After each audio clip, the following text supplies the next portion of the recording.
Welcome to another very exciting edition of Instigating with Clark and Drury, brought to you by our friends at Larry Hudson Chevrolet, Buick GMC in Listowel, and the Listowel Squash Courts. Ryan Drury, Chris Clark, our good buddy Ian Doig of the Ian Doig Golf Academy. And Doigie, boy, we've got a really special show this week. You were gracious enough, and the good folks at Tangle Creek, where you are the pro, were gracious enough to have us out. It's going to be a great show, man. We had a lot of fun up there with you at Tangle Creek. Yeah, it was pretty good. And then the whole day was set off by Clarky's outfit. Hey, well, yes. we got to keep it a secret because people haven't seen it yet. So you can't keep that a secret, dude. I gotta go change, and people will see it next segment. But that's Doigie is now a TV veteran. On top of being a great golfer, he's a TV veteran now. That's called a tease. That's a right. tease for everybody to stick around, right? Before we send the show out to beautiful Tangle Creek, I want to address something here. I want to address something, and that's the Open, because I had some pretty poor showings. I came last twice in the last couple picks. Not a good showing at the U.S. Open. I wasn't very good at the PGA Championship either. And I heard a lot of smack talk. I heard a lot of smack talk when we were up at Tangle Creek about the team I had picked. I put too much faith in Rory, all this other nonsense. I would like to reveal to you gentlemen now the results, and producer Adam will put them up here now. He sent these to me. I'm very excited to report that just like Brian Harman did in real life, I destroyed the competition this week, finishing at a miraculous 9 under par with a great showing from Rory McIlroy, who was the best of any golfer picked in the pool, finishing at 6 under. Victor Hovland 3 under for me, and Scotty Scheffler finishing evening. Coming in second, Mr. Ian Doig, who got off to a real hot start with Mr. Fleetwood, who fell off on Sunday, which no one wanted to see. We were all cheering for Mr. Fleetwood. However, even despite that, Mr. Doig finishing at 2 over, holding on with hold on, I'm going to cut in. Can I cut in for a second, right? Go ahead. I was pretty sure that I had traded Brooks Koepka for Brian Harman just before we finished things. Yeah, he was your first pick, if I remember correctly. Brooks Koepka. I'm decently sure that that's false information. Yeah, and you finished at 2 over. Tommy Fleetwood was your best performer at 4 under, of course. Chris Clark. Let's address what happened. Hey, I had fun. My picks were fun, right? I know Justin Rose pooped the bed, but that's okay. Okay. Justin didn't make the cut. Yes. Chris Clark, 14 over. Hey, 14 over. Good old Harrington. That's a resounding. Yes, it's all good. Fine. Hey, I finished last twice in a row here. My sleeper pick, which was Matthew Jordan, was your best guy. So I'm happy, everyone looked at me. Well, Doigie's heard of him before. You never heard of him, but he played pretty well. Well, and very exciting. I mean, his home golf course, course that he grew up on. He qualified to get in. Yeah. I thought he did a great job of handling the pressure and playing very well. I was impressed with him. The worst part is I picked Padraig Harrington, and John Rahm was sitting there for me to pick, and I didn't pick him. But no one picked John Rahm. Anyway, no one picked John Rahm, right? and John Rahm still wouldn't have helped you much. You still would have finished last with him on your team. It would have helped me a lot because Harrington was like 7 or 8 over, I think, at least. You'd have still finished last, and then that's okay. Was it added up properly? Like, did Adam? It was added up properly. I double, triple, quadruple check. Okay, I'm just teasing here's Adam. The thing, Clarky, you would have finished last either way, and then Ryan, as the winner, you actually get 5 more off par, so you're actually finished at 14 under. No, that's only if you picked the winner. That's only if I didn't have Harman. Come on, man. Well, hold on. I picked Brian Harman, didn't I? No, you did not. In fact, you told me on Friday, Brian Harman is not winning this golf tournament. Well, hold on, though. Let's talk about that. Let's talk about that, though, Doigie, before we send the good viewers over to our friends at Tangle Creek.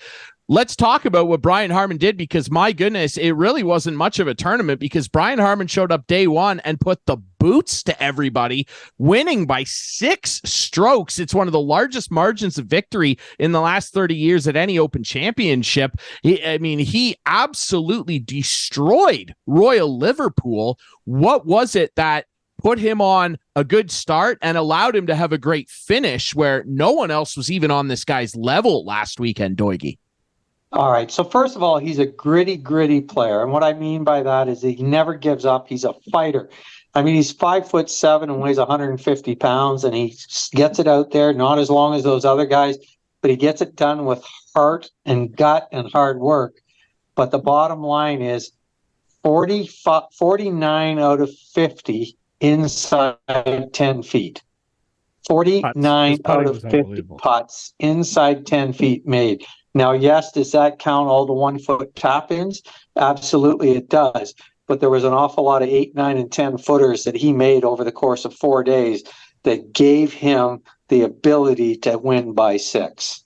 And so I don't think the other thing too is, and it's obvious that he's a lefty, and lefties rule. Okay, yeah. We'll address that when we get to our segment here, where Doigie's gonna teach you some things with your lefty golf shot. Well, here's a side note about Sunday.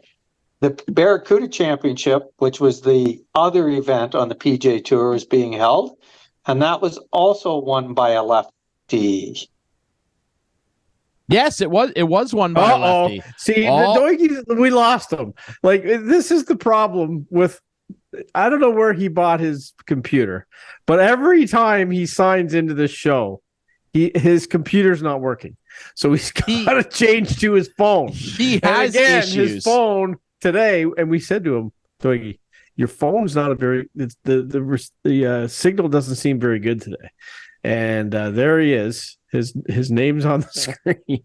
That's okay though, because you know what? Still around, but his computer game is poor, but his golf game is great, and our viewers are going to get a taste of that coming up next here. We're going to send We're it going to to Tangle Creek. We're going to beautiful Tangle Creek out by Baseborden, and Clarkie's going to get changed. Boy, are you guys ever in for a treat. Congrats to Brian Harman. His 3rd ever PGA Tour victory, his first, obviously, major. And congratulations to Ryan Drury, the winner. Congrats. Of the British Open, or as they call it, the Open Championship pool here on Instigating. Doigie's yes, sir. Completely gone. He's on his way to Tangle Creek. Ryan, we better get going. We will head there now. Enjoy the show. Instigating live from Tangle Creek.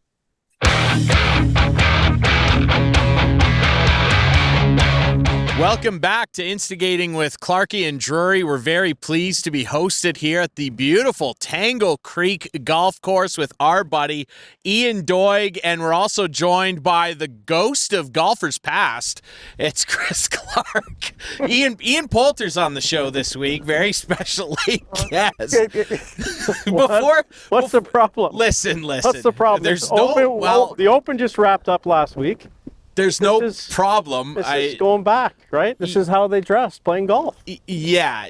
Golfers dressed like that. Yeah, right? That's why we're here today. We're golfing. Yeah. At least 2 of us are. Well, Ian's of us are. Ian's golfing, and I'm just stifling laughter. Can we just address this before we talk to our buddy? You can address it all you want. What's going on? What happened here? Because you disappeared before the camera went live. Yeah. Well, I didn't want to come to the golf course like this, because then it would give you guys enough time to react, and it would be done by the time we started shooting. You did a full-scale costume change. So I went and did a costume change, about 2 minutes there, and came down, and you guys are still, I think, in shock. I remember Doigie, when I went over to Listowel Golf Course a couple weeks ago to watch him play, he saw a guy dressed like this with wild pants on. He goes, "Don't ever wear those pants when you're playing golf. Playing golf with me."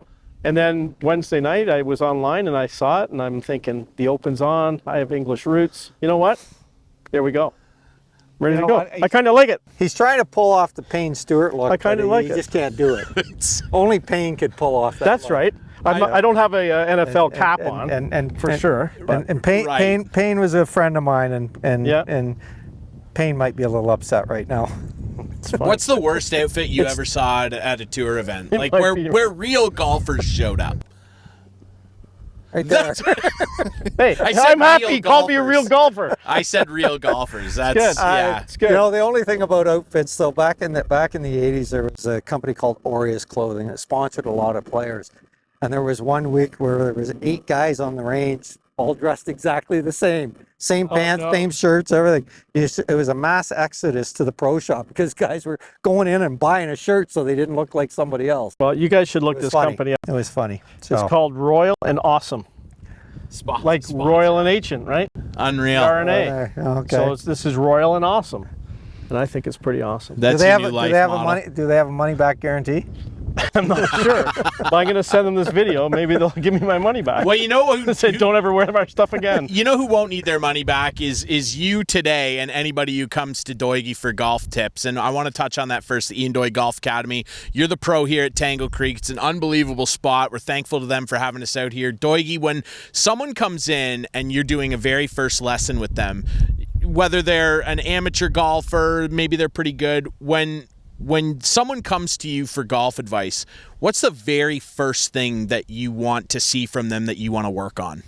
Well, actually, the first thing I look at, and I'll discuss with whoever it is, if it's their first lesson, what their expectations are, what level they want to play to, and then we go from there. But, you know, when I worked for Arnold Palmer and the team with Arnold Palmer, we would have discussions, and we really broke it down to about 8 things that we always look at first. And those 8 things are: you have to have a perfect grip, you have to have perfect posture, you have to have perfect aim, perfect ball position. Now, that's the first 4. And the great thing about those 4 is that we're doing those at a stagnant position. We're just standing there.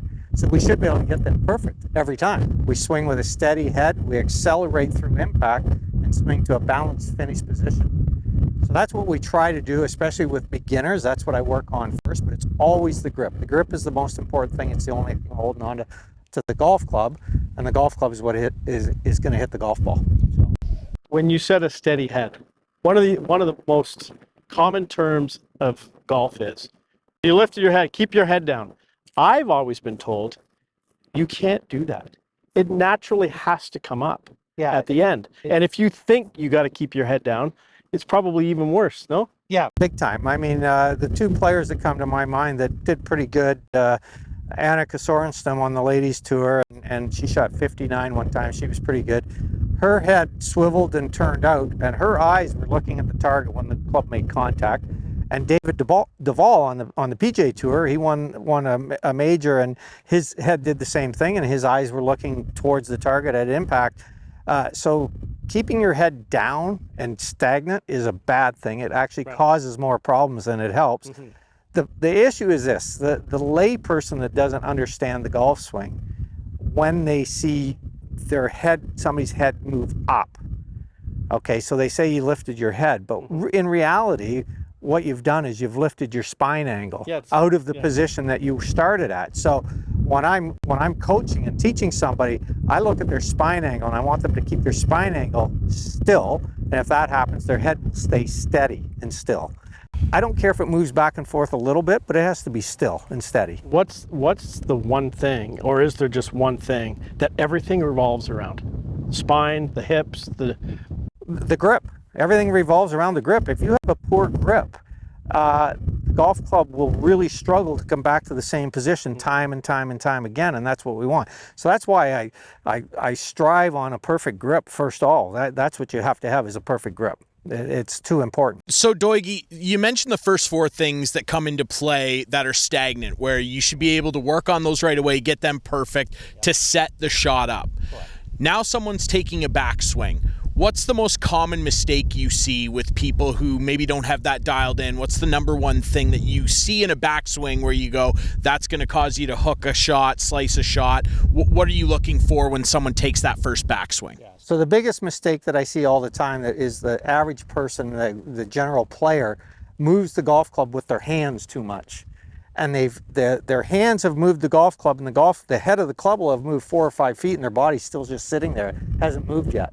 So that's why, working with Palmer, we came up with the theory that if you move the golf club with the left shoulder, push the club back in a one-piece takeaway is what it's called, for left shoulder for a right-handed player, right shoulder for a left-handed player. But if we push the club back, and I'll do a little drill here with Clarkie in a bit and show you what I mean by that, but it gets the golf club and the body moving at the same time.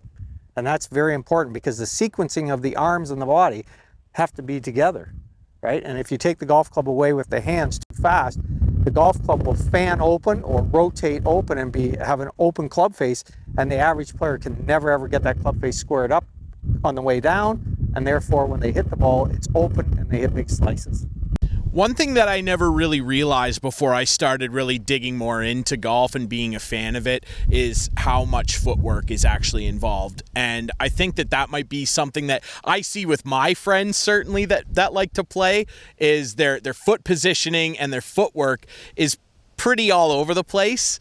What's the key to having good footwork, no matter what kind of shot you're taking? Because I don't know that people necessarily realize, I certainly didn't, Doigie, where you place your feet, depending on what club you have, is very, very important. Oh, absolutely, 100%. So the golf swing is really built from the ground up. So your connection to the ground through your feet is very important. I like to take people and say, look, we're going to learn how to dance a little bit here.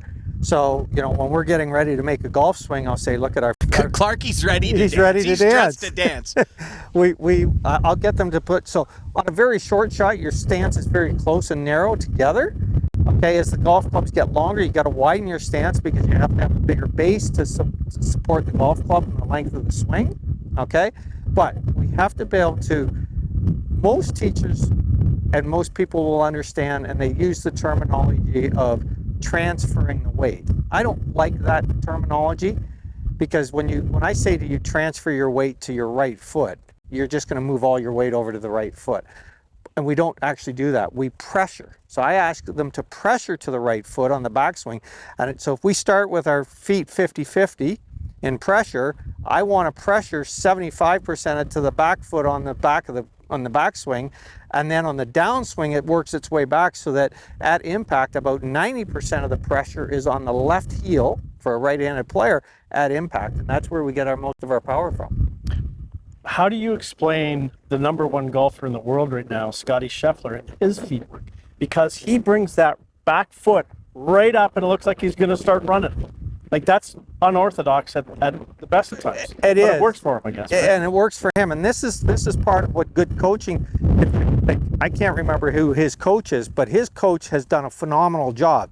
Because if he had gone to somebody that didn't understand the golf swing and what is going on and the complexities of it, he may have said to Scotty, we got to fix that.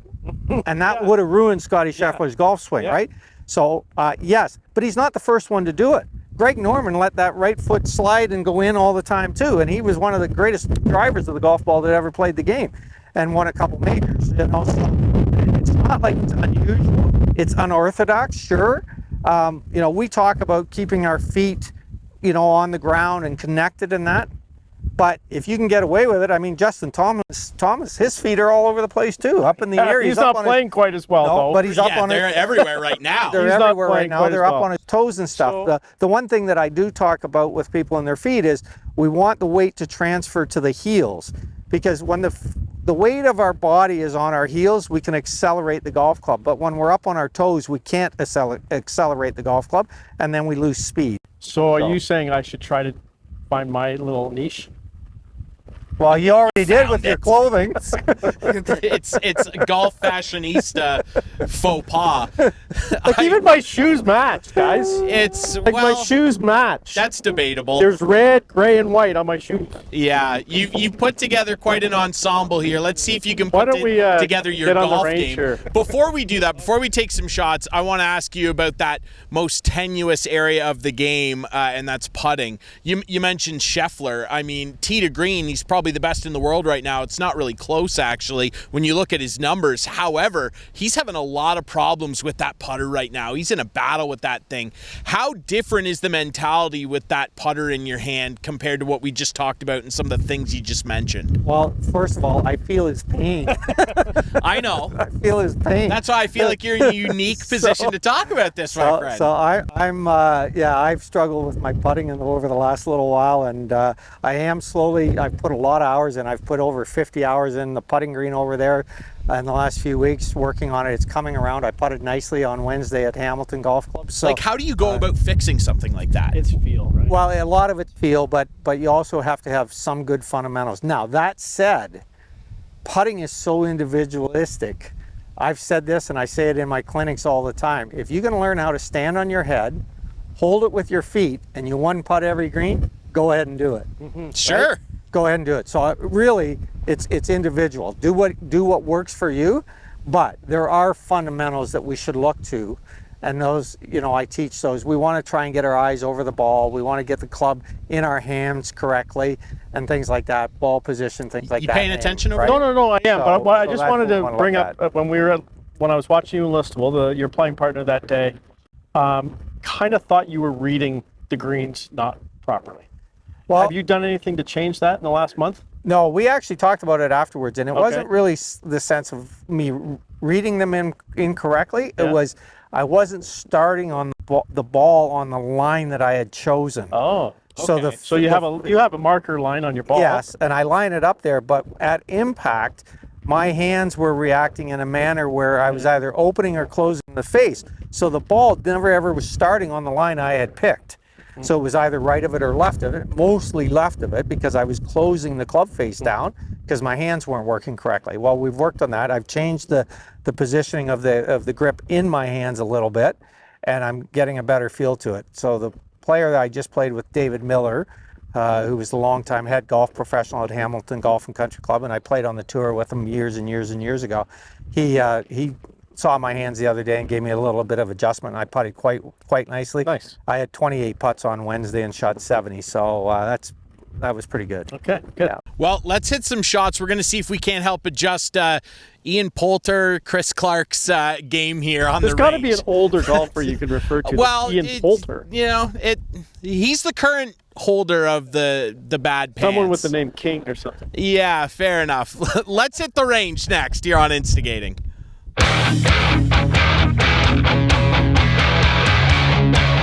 Welcome back to Instigating with Clarkie and Drury. Ryan Drury still here with Clarkie, the ghost of golf past in terms of fashion. Our buddy Ian Doig, and we're very pleased to be joined by longtime PD over at the Fan, Nelson Millman, and a man who has some decent fashion sense as well. So we're happy about that. Welcome. Well, I'm certainly dressed better than that, but not as well as you. Well, I'll take any compliment I can get on a golf course because I can't golf. Let's just make sure that he was pointing at Clarkie when he said that, not Doig. Yeah, we'll CGI a longer point over to that guy on the far right. Nelson, tell us a little bit about what you're up to these days, man. You're looking at it. I come to the golf course 4 days a week. I snap clubs. I buy new clubs.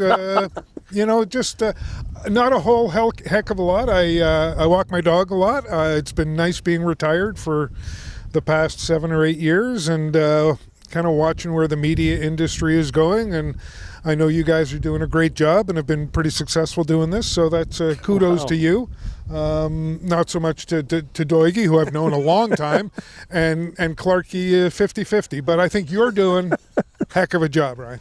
I appreciate it. You mentioned, watching where the media industry in this country is going.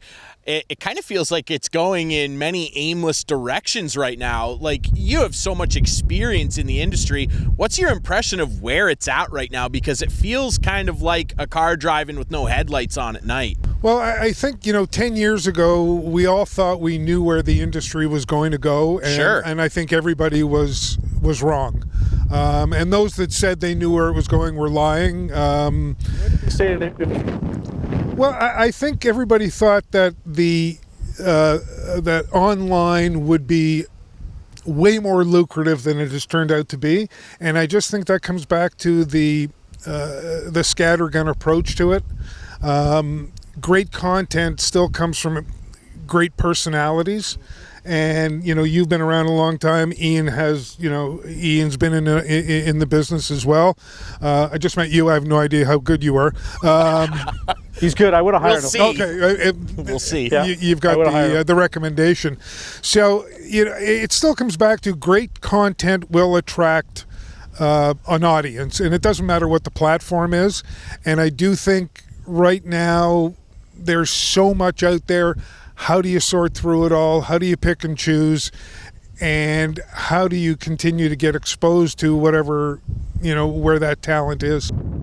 Okay, let's not talk about radio anymore. Well, hold on though. I just want to say one thing. What I love about having Nelson around at Tangle Creek, plays 4 days a week, and when he's out there playing, I go out afterwards ball hocking, and I find all kinds of golf balls. Yeah. All kinds of them. But why would you, he has a box of Kirkland balls with him right now. No, so that's actually the money box for the league.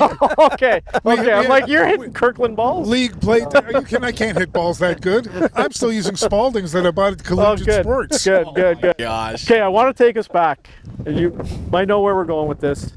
Oh, it must have been 15 years ago. Wooden sticks, 17th hole. Me, you, your brother, Jeff, I believe. I don't know if there was a fourth with us that day or not. I think there was. I think it was a buddy of yours. Okay. I don't remember him. But 17th hole, wooden sticks, is the island green from TPC, right? Sawgrass. And the only hole-in-one I've ever seen in my life live was by Nelson Millman. And you know what? It was a perfect shot. Yeah. I hit the green. The flag was in the swale at the bottom. Yep. I hit the green, spun it back hard. Well, I think it hit the hill and started rolling. It hit the hill and kind of rolled back and just dunked in the hole. Yeah. So, but I had another one though. I heard you had another one. I've had another one, and that was the last time I played good. Where was the other one? King's Riding. Oh, well, that's a nice course too. And we had a Sportsnet tournament, and I knocked it into the hole with a ball that said TSN on it. That's awesome. That's hilarious. That's a story. And it was not long after that I was retired. Foreshadowing in the hole. No, Nelson left on his own accord as far as that's concerned. I asked I left when they asked me to. And that was fine because it came as most media, they want you out, so they just hand you a big check and say a medium check. Well, speaking of big checks, you're talking about that you're not playing all that well, but I've still yet to get you off your wallet and book a lesson. No, that's true because I saw your rates. And I don't mind paying that rate, for somebody. I'll pay the rate. No, it's okay. He couldn't go anywhere with that. You know what? That was good. You can stick around for this little display. I love Ian. When I first started playing up here 3 or 4 years ago, and I saw Ian's name on a big banner, I never saw him. I just saw his name on the big banner. It's right there. No, and there's the big banner, but it was bigger. Oh, that's where things have gone. And I thought, I think I know him. And it turns out we haven't had the chance to for lessons yet. But he also said that there really wasn't much point.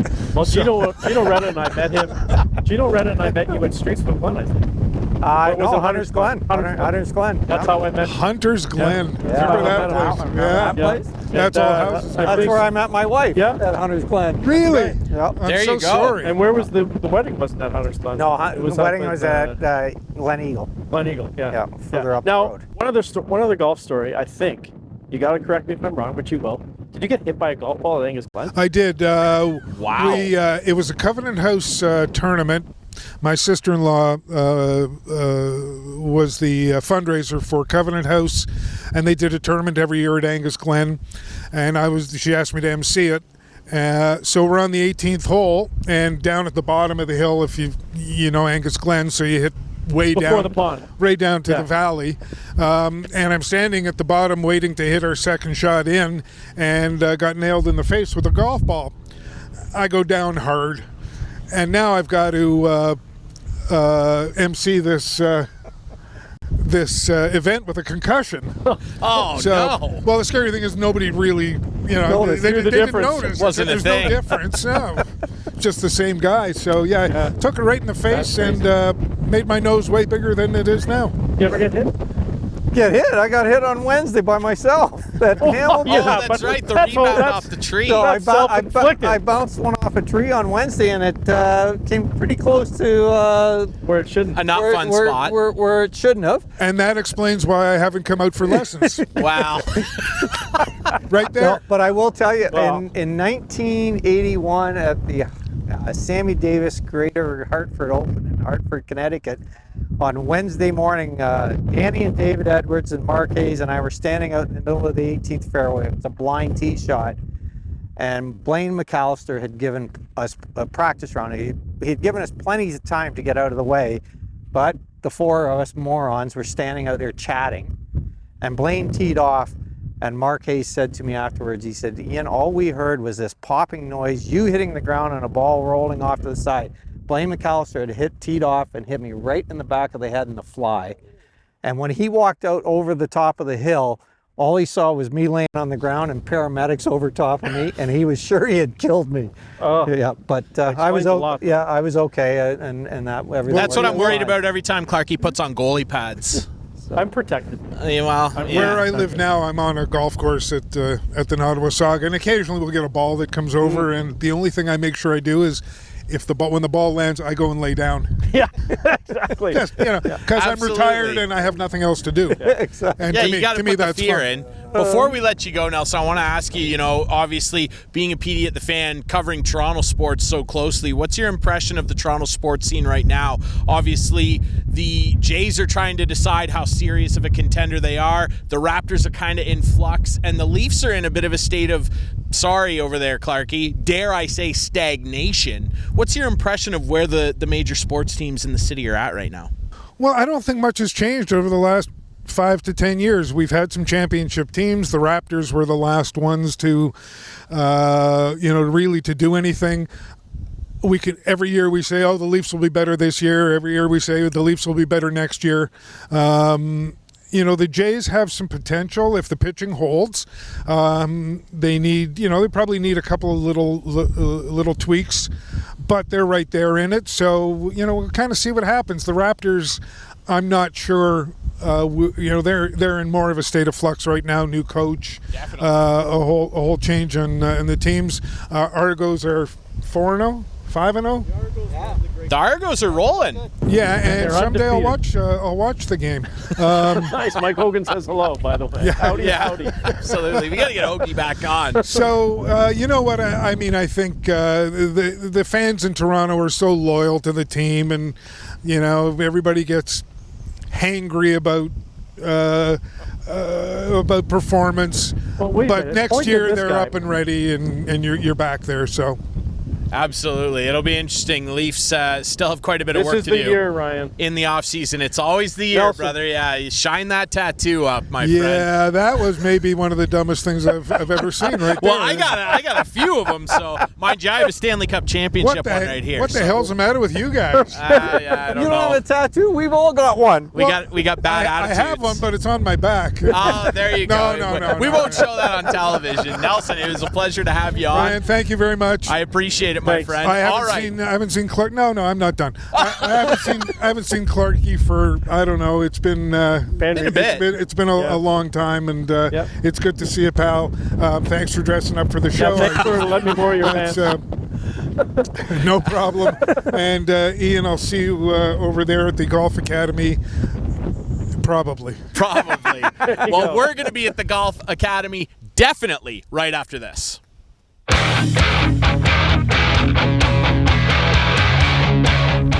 Welcome back to Instigating with Clarkie and Drury. As promised here at beautiful Tangle Creek, we're going to do some shooting now here on the range. Doigie and I are going to watch Clarkie kind of set up here. And Doigie, there's a number of things like we talked about in our opening segment that we're going to watch for fundamental-wise in Clarkie's shot. Producer Adam's got a great view here. So Clarkie's lining up here with a 7-iron, correct? Correct.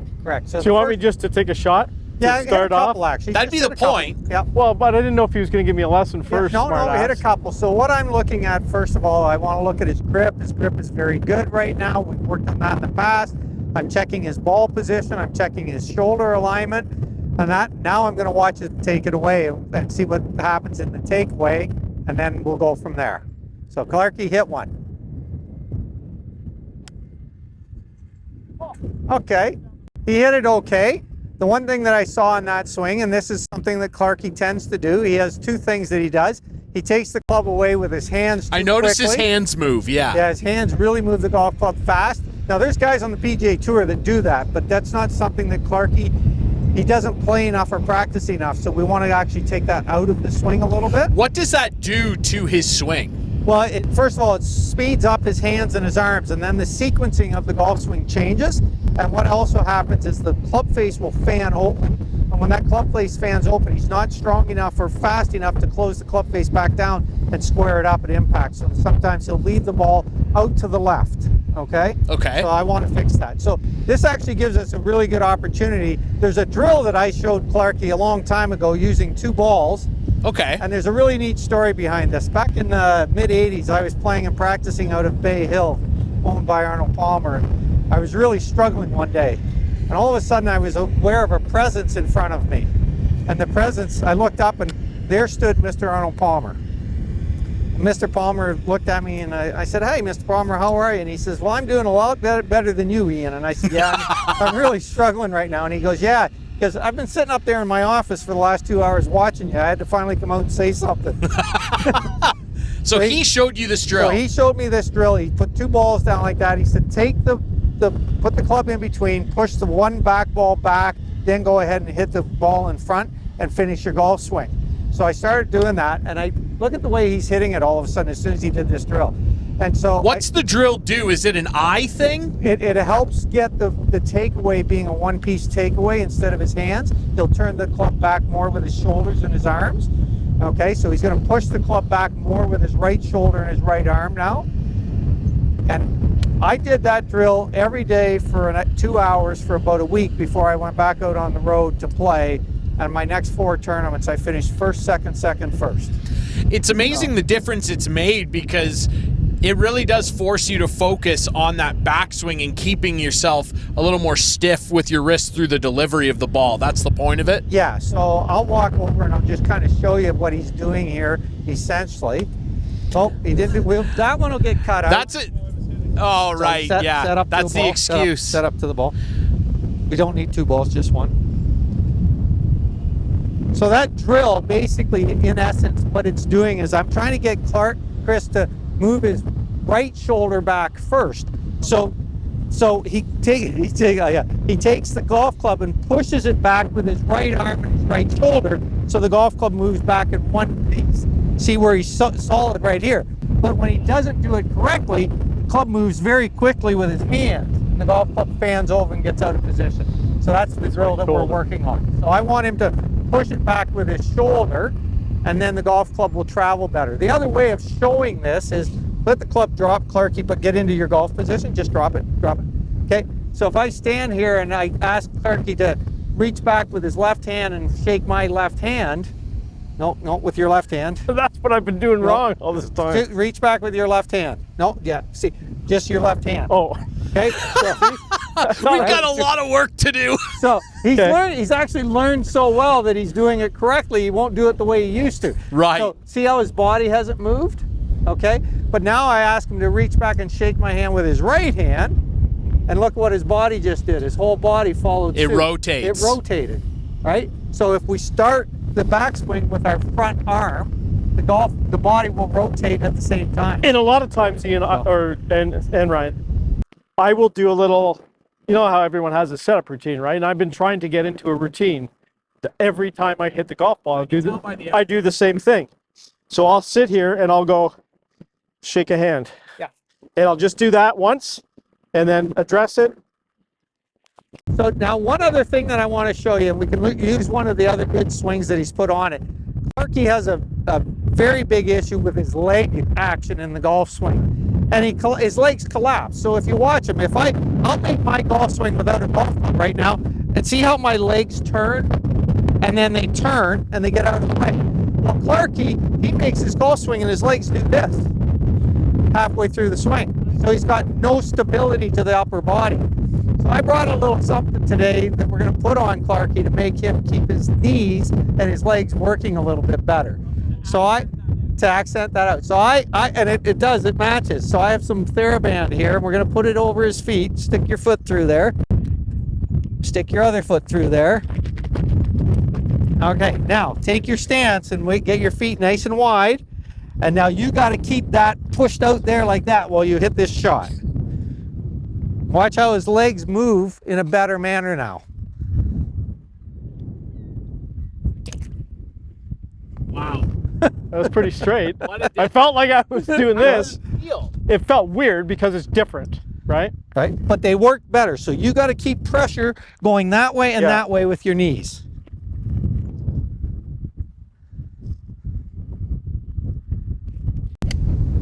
He's just absolutely hit 2 perfect shots in a row. I did.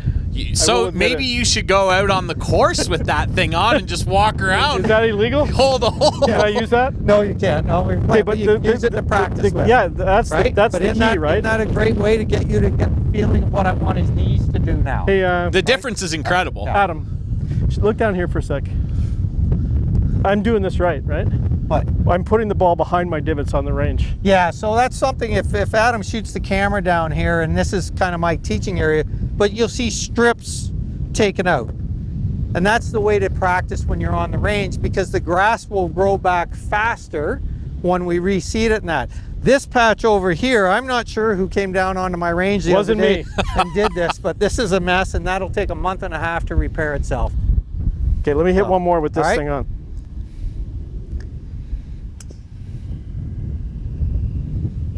Oh, pretty good though, Clarky, but that wasn't as good. Your knee collapsed. You didn't keep the pressure out. Keep the pressure. One more. Keep that band wide. Keep your legs wide. They'll still turn. Got to finish on a good shot. Yeah, you got to finish. I feel like I want my feet like this, but I don't. Yeah, you want them a little wider. Yeah, like that. Good. Yep. Right? Let them just. Is that good? Yep. You are good. Good setup. That right there are the best his knees have worked ever. That was great. All the time I've known him. So he almost looked professional.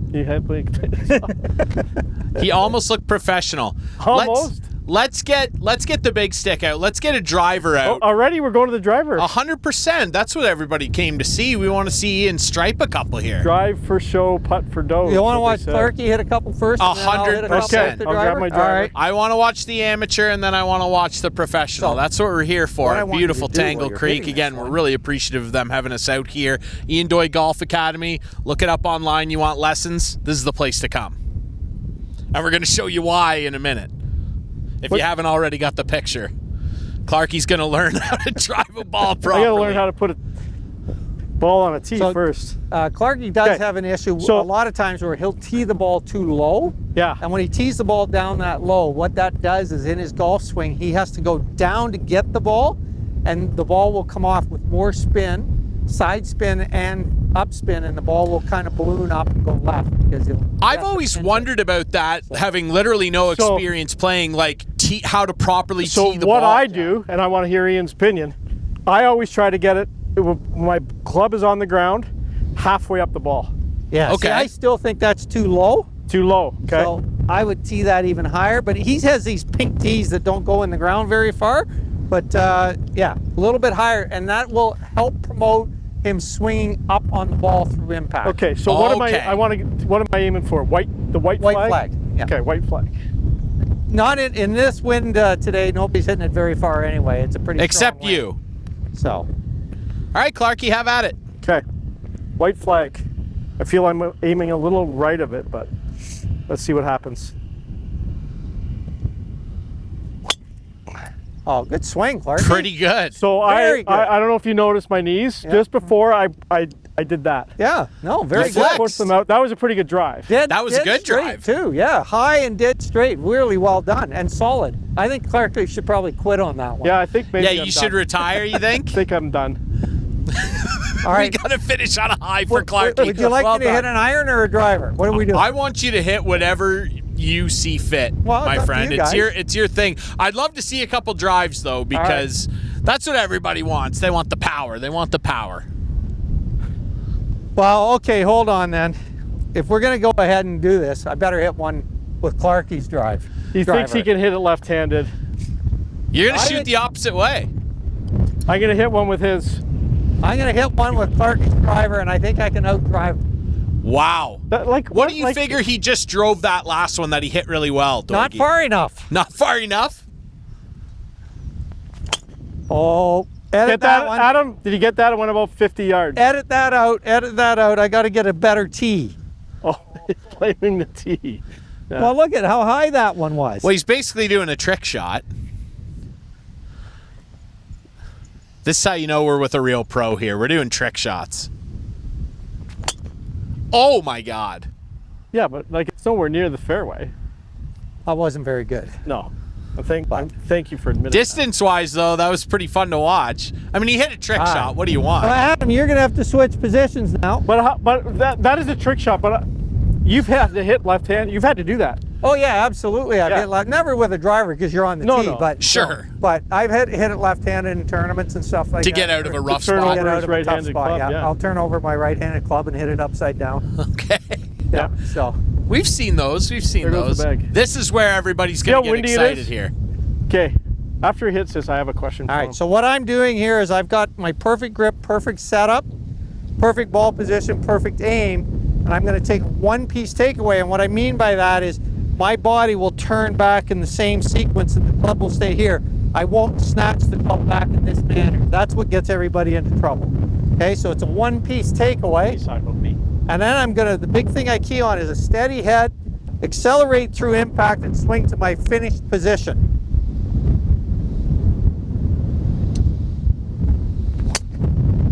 Oh.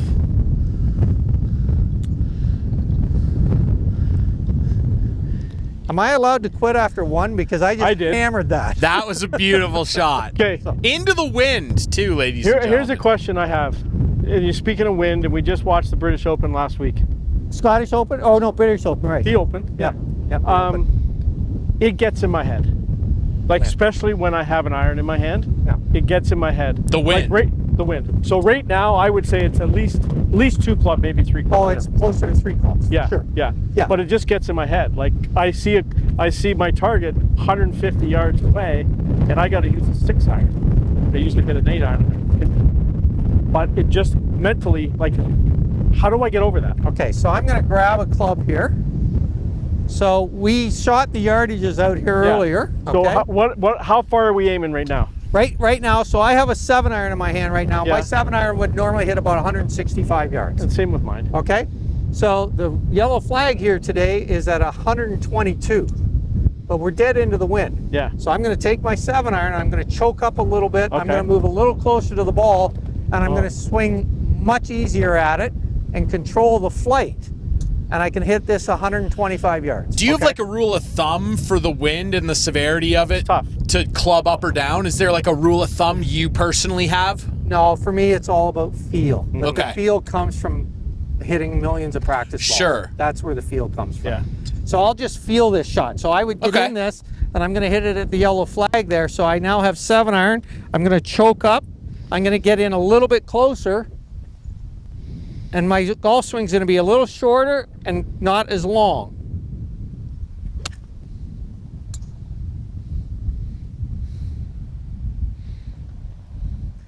And it would be like that. Pretty effortless. Right? Pretty so I'm going to try. That one finished about 8 feet from the flag. Let's see how Clarkie does here. So get in a little closer, Clarkie. Yeah, I'm choke just getting up on it a little bit. I am. Yep, okay. And now just a little more arm swing and less body.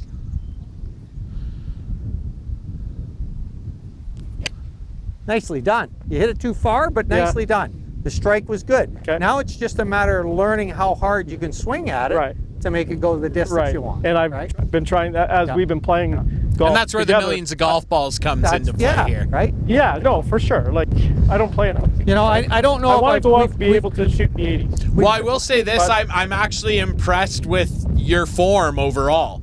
Even you take the lessons he's giving you really well. Like, it's pretty much, I played a long time. Well, yes, but he points something out to you, Yeah. and it's instantaneous improvement. He's done a really good job at taking what we've talked about and then working on it and getting it better. And clearly. And the last time we played together at Listowel, he played nicely. So well, we played for ice cream. Well, we were playing for ice cream. That's right. Yeah. So I see an improvement big time. But what I like more than anything, he has fixed his grip. His grip used to be problematic. That's fixed. His posture is good now. His aim is relatively good. Ball position is pretty good. And he's slowly getting the arms to work better, which is allowing the golf club to travel in a better manner. And that's why you come to the Ian Doig Golf Club. Doigie, take it away. Guys, one more shot. I'm just going to go ahead and hit a full out 7 iron here. So set up. Hell bent for leather. Got my target. I'm going to swing to my finish position. What's your target? that pink flag. Oh, the pink flag after he hits it. But that's pretty good. You were aiming for it. It's right at it. Came right down on the pink flag. Yeah. Man. Lots of fun when you're playing well. It's lots of fun when you are playing well. And if you want to play better, you got to come see this guy down here at Tangle Creek, our buddy Doigie. Ian Doig, thanks so much for doing this, man. This is such a pleasure. This is so much fun. Thanks for having me, as always, guys. It's always fun to be on the show, and good group of guys, and I think we did a good show today, didn't we? I think we did do a pretty good show. Clarky, what do you think, Mr. Poulter? What's up? Well, we're going to we're hitting the course right now. So, yes, the show was good. We'll see how well the lessons went in the next 3 hours. We'll reveal Clarky's score at the end. We'll reveal the score, but overall, I'm pretty impressed with you, sir. Thanks, buddy. I'm pretty impressed. Your golf swing's a lot nicer than your outfit. I just wish we had one right-handed club we could get Ryan to swing a club. Well, I do have a golf club there. You're gonna make me take a swing. Yeah, we're gonna take a swing here. We're gonna take a swing. You gotta hit a ball once. Is this abuse of host? Is this is beyond my? All right. Okay. All right. Give me your left hand. We're gonna get it right in his fingers. Wrap it around. Put the thumb just down on that side right there. Perfect. Okay. Now give me that hand. Put it in there like that. Put that in there like that. That's the perfect grip. Okay. Don't have to squeeze real hard. You want to squeeze with the 2 middle fingers in this hand and the bottom 3 fingers in this hand. Okay. And if you squeeze as hard as you can, that's a 10. I want you to find 4. Oh, really? Okay. That's so and that's lightly. My problem too. Yeah, that's how lightly you so can it's hold not on about grabbing a hold of it. No. Okay. No. So now we got here. Interesting. Now we put your feet roughly shoulder width apart. Set the club down in behind the ball like this. You've got good posture. If you look here, the butt of the club pointing right at his belt line. That's what I look at, okay? Yep. He's got good flex in his knees. His hands are hanging directly under his okay? Left shoulder is higher than the right shoulder. That has to happen because the right hand's on the club lower, so it's going to make that shoulder be lower, okay? Now, if we think about taking a one-piece takeaway, you're going to push the golf club back with that shoulder into that position. Let this relax a little bit. There you go, and let that hinge. There you go. That's your golf swing. Now look back down at the golf ball. Keep your tilt here. Okay? Keep that tilt. And now from here, you swing towards your target. Boom, let go. Keep coming, hit, and get up to this finish position right here. Okay. Right? There you go. That's all there is to it. That's all there is to it, he says. Okay, hold on. Okay, so now it's not going to be good. Now don't grip it so tight. You're squeezing it to death. If that thing had blood in it, it'd be bleeding right now. Okay, Ryan. He's a nervous golfer, all right, All right. Nice and relaxed. Relax your arms. Soften them. Shoulder. There you go. You're good. So as I pull this back, I don't want to straighten that rear arm. No, you want that one straight. This one folds. Oh, okay. Yep. It's such a weird, Yep. Let it fold. Did you ever bartend?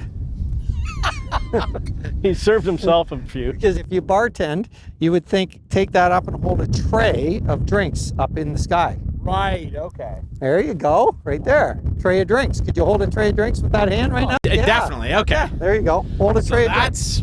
Okay, here we go. All right. Oh! Whoa! Look at that. And even the applause from the gallery. I'll say this, it was a lot better than I thought it'd be. It's a lot better than we thought it would be. It was a lot better than I thought. With Doigie, that's why it was good.